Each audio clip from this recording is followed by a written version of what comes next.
Sun cast a shadow, a digital line is coming over the mountain and over your mind. Double down your Bitcoin, hang on for the ride. We're moving into the future, one block at a time. We're moving into the future,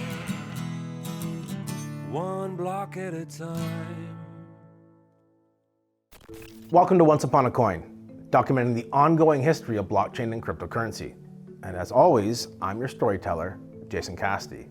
Today's tale is about a newcomer to the crypto space, a project that came out of absolutely nowhere to make a huge impact on the up-and-coming NFT sector. This project made a lot of money, got a lot of attention, and captured the imaginations of many with about the most basic idea you could conjure up. And the thing is, it worked like a charm. This is the story of loot.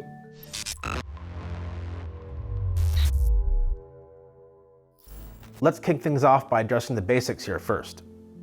Loot is an NFT project that is really in a category all unto itself. It consists of 8,000 pieces of randomized adventurer gear generated and stored on the Ethereum blockchain. Each piece of gear comes in a loot bag and was originally a free mint at launch, assuming you were willing to pay the transaction fees and gas to claim your gear. The kicker here is that loot gear are purely text-based NFTs, built around a role-playing game or RPG style theme. You, as the owner, are left to interpret both the visuals of what your loot gear may look like and what stats you may want to apply to it. To be honest, the whole point of loot is to let you build your own adventure around it. Loot was created in August of 2021 by a man named Dom Hoffman, who has a history of building compelling projects, having previously founded Vine, the now defunct video streaming service. I'm gonna jump on social media and I'm gonna tweet about it until my fingers bleed. I might even send an Instagram or a Vine. He also created Peach, a social networking app along with Byte, another video streaming service that was meant to be the successor to Vine. As you can see, Hoffman has a knack for creating interesting products and services, but these days he's fixed his attention solely on the crypto world, having also launched another NFT project called Supdrive. Loot gear can represent weapons, armor, or other items that will aid you in your adventures as you navigate through the Web3 world.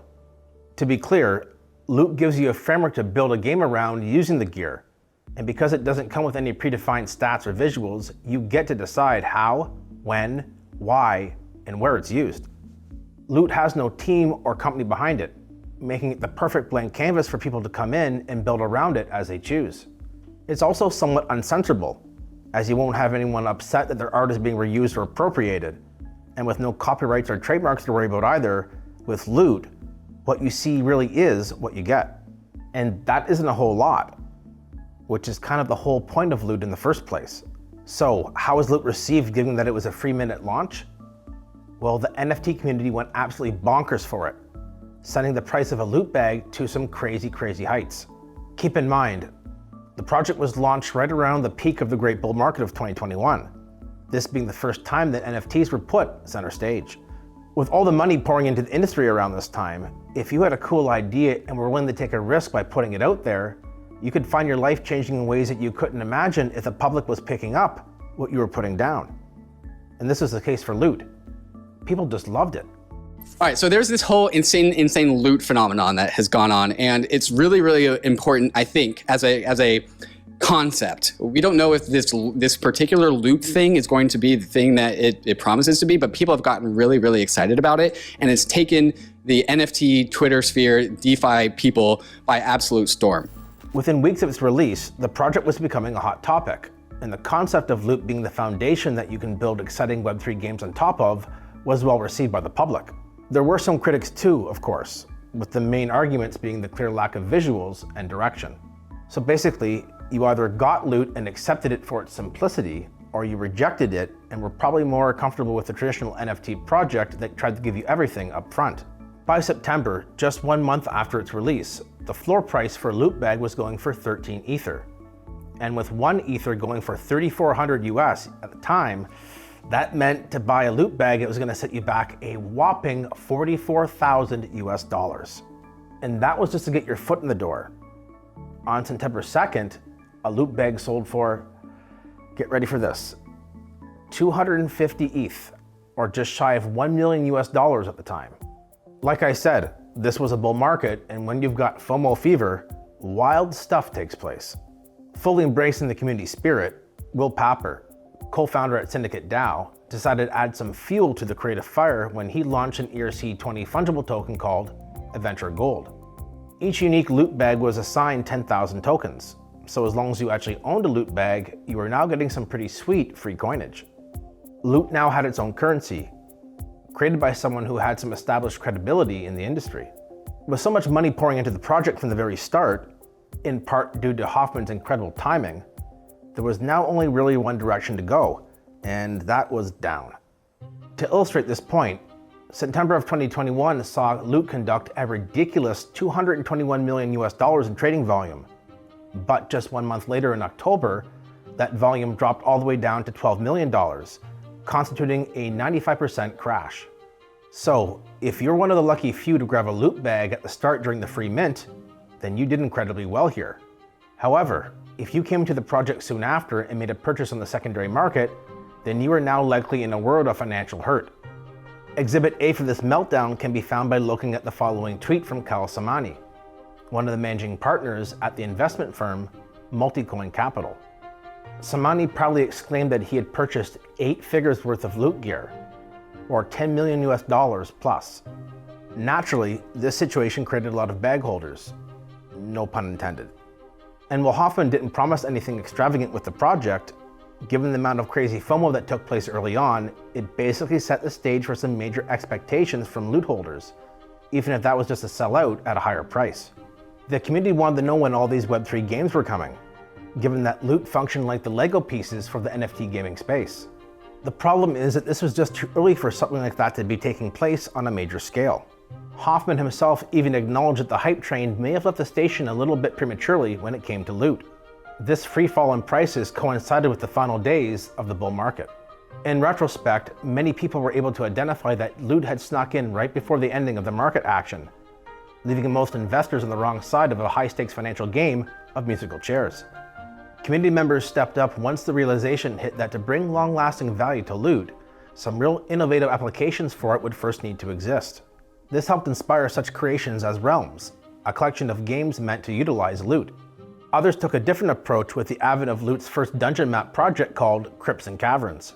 And before long, any project related to loot was being dubbed part of the Lootverse, a tip of the hat to the greater metaverse hype cycle that was concluding around this time as well. This was branded as Chapter 1, which revolved around grabbing all of your loot gear and any other items that would come in handy later on. The Loot Foundation was created as a means of keeping tabs of all the community-based projects that were being built within the Lootverse, serving as something like the Loot Bible. In an effort to progress the Loot story, a new swath of projects began to launch that were now revolving around your Loot character. After all, someone had to be wearing all this gear eventually, right? Loot defined this era as Chapter 2. This took place in early 2022 and came in the form of Loot Characters, the first collection to be specifically crafted to visualize the Loot adventurer gear. This is an associate of NFT, which means that your Loot character would basically be a derivative of your Loot gear bag, tied to it forever via the blockchain. Other character-based releases soon followed, such as Loot Explorer and Hyperloot, all ways of generating a character that you could equip with your Loot gear. Fast forward to the fall of 2023, and Loot is still chugging along with a core fanbase experimenting on games, applications, and add-ons to help give the project some real substance. Taking a peek at the official Loot website also reveals a lot more going on than just the official Loot gear itself. Genesis Loot, banners, rings, Settler Realm, Level Up, the list is starting to get pretty damn big, and there's new projects popping up all the time that are looking to add to the Lootverse.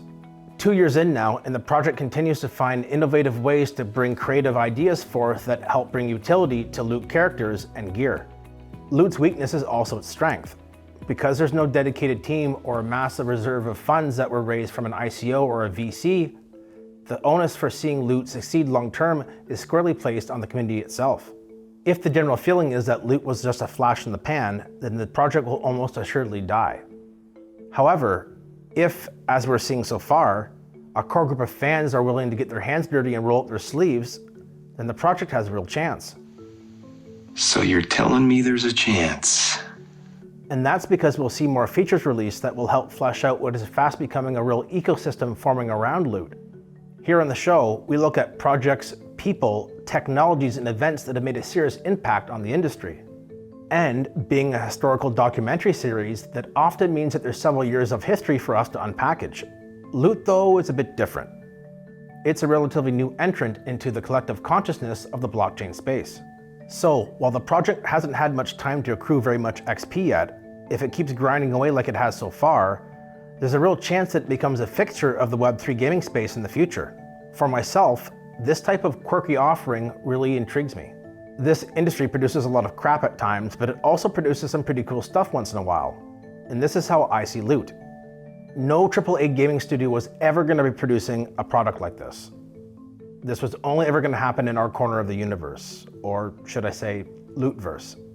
One of my favorite things is a deck of playing cards, and on its own it's pretty much useless, but with the creative imagination of millions of people around the world, you now have games like poker, cribbage, bridge, euchre, and that's basically how I see loot, wrapped in a Web3 wrapper. So, if I've managed to pique your curiosity, then I strongly advise you to take a hard, long look at loot. The prices for a loot bag have come down considerably, with $500 in Ether probably getting you a bag of gear to start your quest if you're patient with making offers on markets like OpenSea. Sure, loot may not be the second coming of Dungeons & Dragons, but if there's even a minuscule chance it does one day, then you're watching this episode at the perfect time to keep an open mind and try out something new for a change. I hope you've enjoyed today's stroll down memory lane. Until next time, have fun and enjoy life, my friends. I'll be back soon with another incredible story to tell you.